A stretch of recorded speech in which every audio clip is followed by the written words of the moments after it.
Para ibu dan bapak, kaum muda, remaja dan anak-anak, saudari-saudaraku yang terkasih, dimanapun saudari-saudara mengikuti perayaan Paskah, perayaan Ekaristi pada malam hari ini.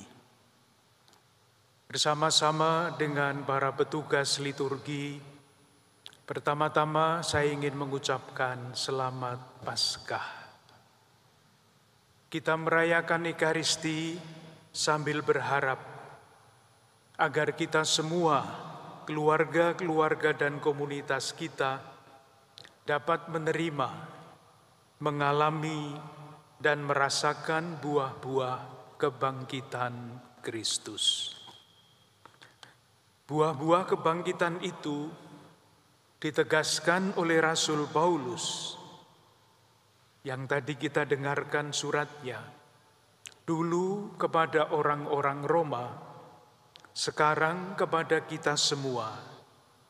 Saya kutip, seperti halnya Kristus telah dibangkitkan dari antara orang mati oleh kemuliaan Bapa, demikian juga kita akan hidup dalam hidup yang baru. Ini ditegaskan lagi pada akhir kutipan tadi. Saya kutip lagi, kamu telah mati bagi dosa, tetapi kamu hidup bagi Allah dalam Kristus. Hidup baru itulah yang diungkapkan di dalam lambang-lambang perayaan Paskah malam ini. Upacara mulai dengan keadaan gereja yang gelap. Dan sesudah kisah Paskah dibacakan, lampu-lampu dinyalakan. Lilin-lilin gereja dinyalakan dengan api yang baru.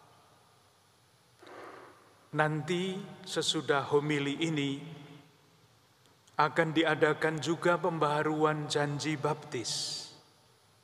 Kita ingin menunjukkan bahwa kita menolak setan dengan segala perbuatannya dan percaya kepada Allah Tritunggal Maha Kudus dan kepada gereja yang satu, kudus, katolik, dan apostolik. Pada zaman dulu, pembaharuan janji baptis ini pun dilakukan secara simbolis. Ketika berjanji menolak setan, umat menghadap ke arah barat, tempat tenggelamnya matahari. Dan ketika matahari tenggelam, dunia gelap. Ketika menyatakan iman, umat berbalik menghadap ke timur, tempat terbitnya matahari, sang terang yang menjadi lambang Kristus sang terang. Saudari-saudaraku yang terkasih, Rasul Paulus mengatakan kepada kita, kamu telah mati bagi dosa, tetapi kamu hidup bagi Allah dalam Kristus. Untuk menangkap pesan ini, misalnya kita bisa bertanya, Allah yang seperti apa yang kita mesti hidup baginya di dalam Kristus? Jawabannya banyak.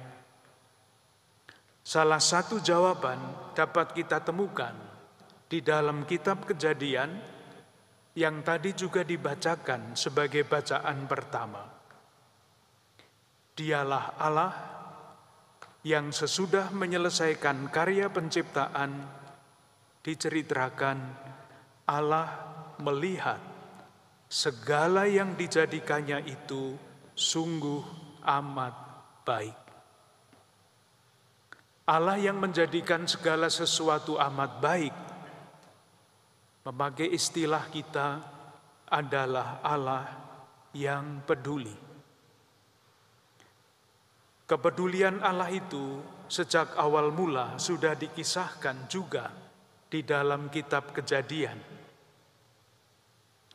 Sesudah Kain membunuh adiknya Abel, Tuhan Allah bertanya kepada Kain, "Di mana Abel adikmu?" Kain menjawab, "Aku tidak tahu. Apakah aku penjaga adikku?" Dengan kata lain, Kain mengatakan, "Apakah aku mesti peduli kepada adikku?"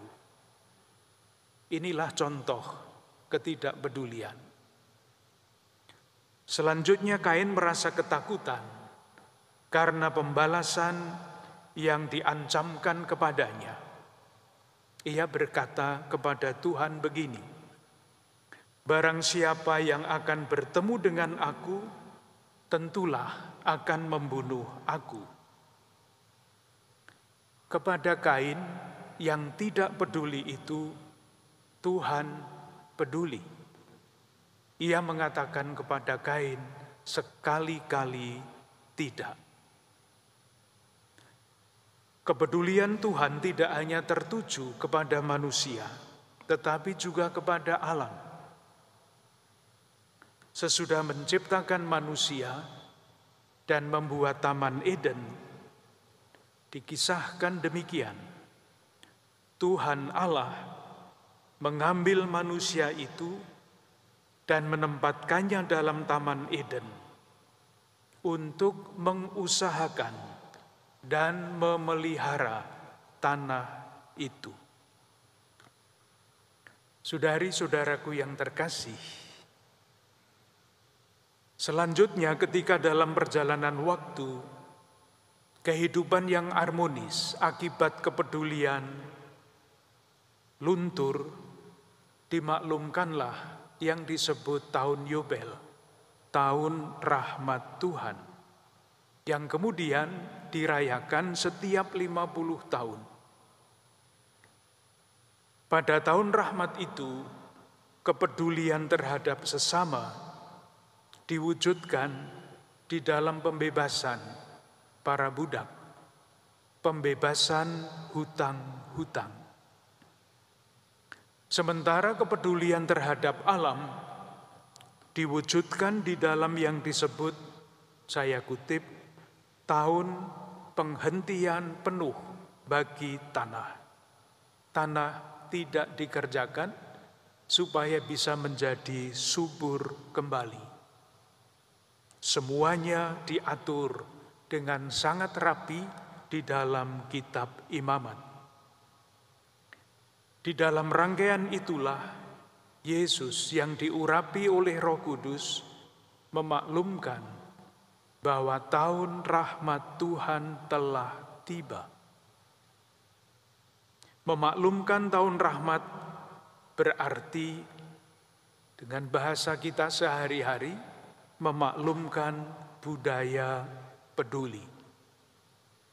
Peduli kepada sesama, peduli kepada alam ciptaan.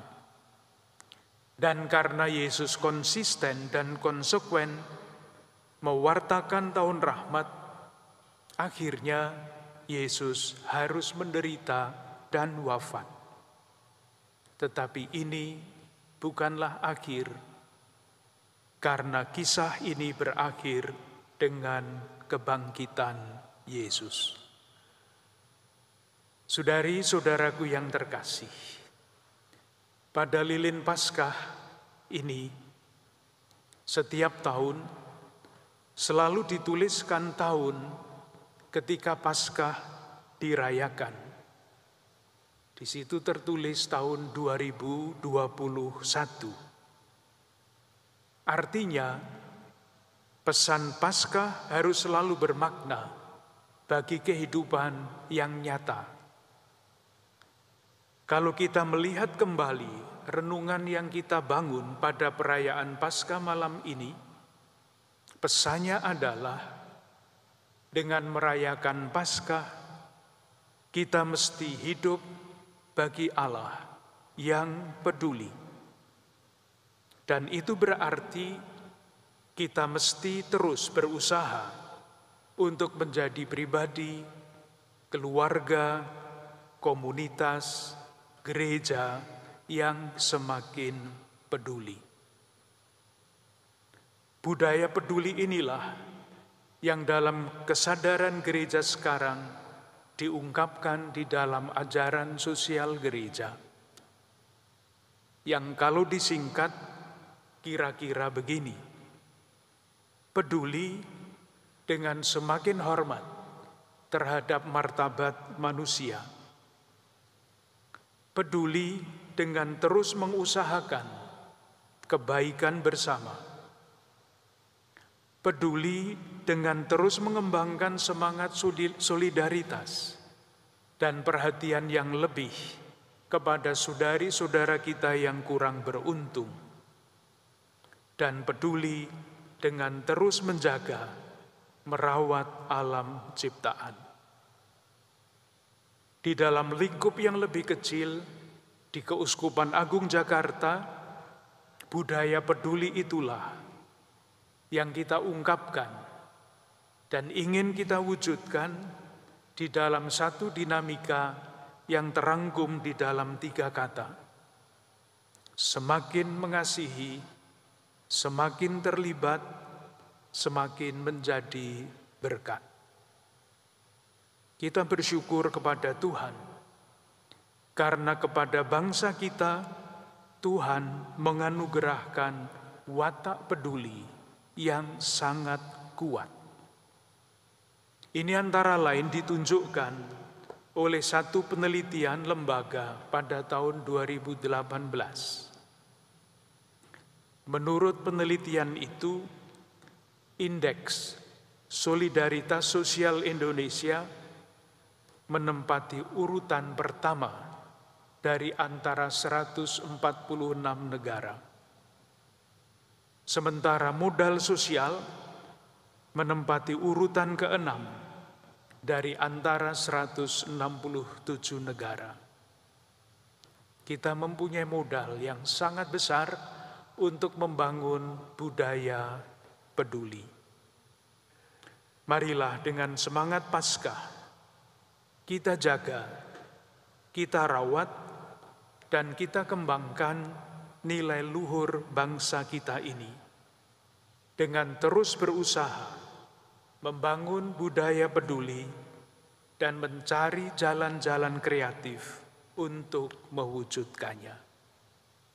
Semoga dengan demikian upacara Paskah ini semakin bermakna bagi kita pribadi, bagi keluarga, komunitas, bangsa, dan negara kita. Dengan harapan itu, marilah kita lanjutkan ibadah kita dengan pembaharuan janji baptis.